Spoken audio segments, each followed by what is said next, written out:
Hi, this is Scott McClemens of CEO Velocity. I'm here to talk to you some more about Customer 360, an application designed to really give you a very in-depth understanding of your customers so you can increase your organization's profitability.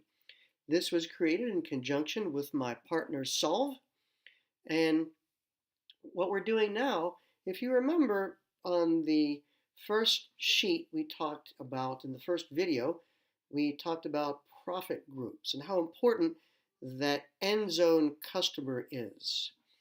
Because the end zone customer, only about 10% of our households, but 80 to 90% of our profits. So what we're going to do is break that end zone customer down and start thinking about them. Because remember, we want to think strategically about our customer base so we can spot opportunities and weaknesses and find ways to use the least amount of resources to increase the profitability of our company.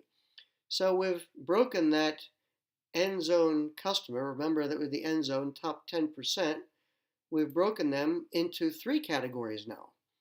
So we're talking about the top 10%, but we've got end zone 1, 2, and 3, all of whom make up different parts of our profitability. And you can see that they're different profitability per household. So the end zone 1, $36,000 down to end zone 2, which is $21,000.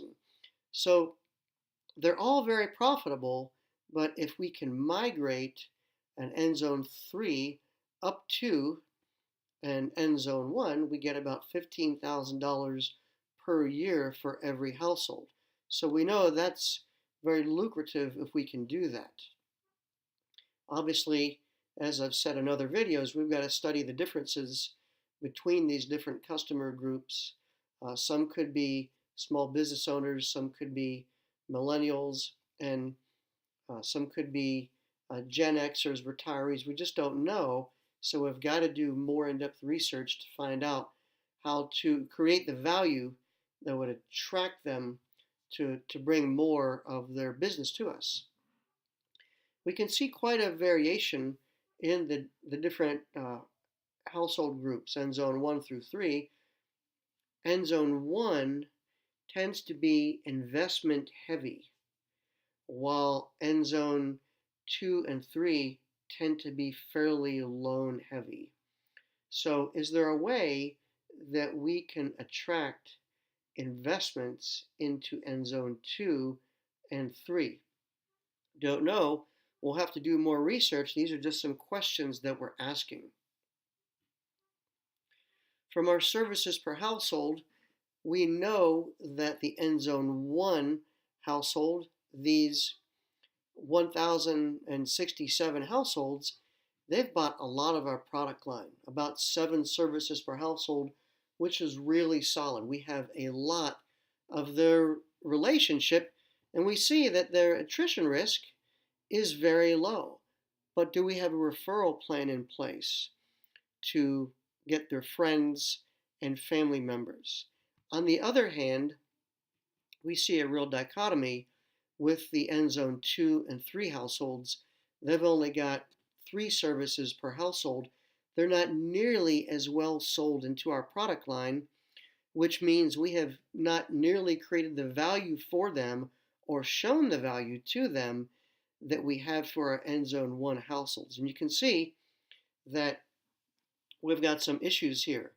So we've got about 445 households in end zone 2 and about 1,300 households in end zone 3 that are at high risk of attrition.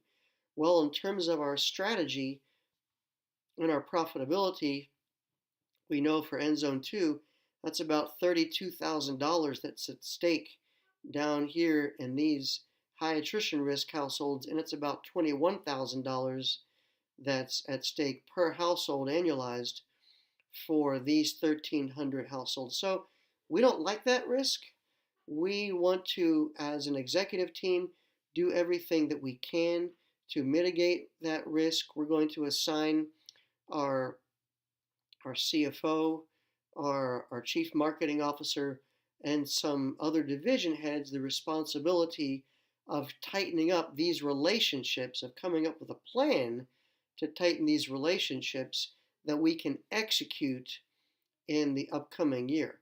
So we would like this 28% statistic here of high attrition risk, we would like that to go down to 20% at the end of the year. This number, where 50% of our End Zone 3 households have a high risk of attrition, we'd like to cut that way back to 35% to the end of the year. So those are the metrics that we've established. We understand the profitability that's associated with them, and we have created assignments to some of our smartest people to develop and execute strategies that will make us more profitable and that will tighten up our relationship with these customers. We have also assigned some of our division managers and our head of marketing to create a referral strategy for these people. So we've got to tighten up our relationships, we've got to get referrals, and we've got to develop greater loyalty from some of our End Zone households. And we'll continue that discussion through more videos.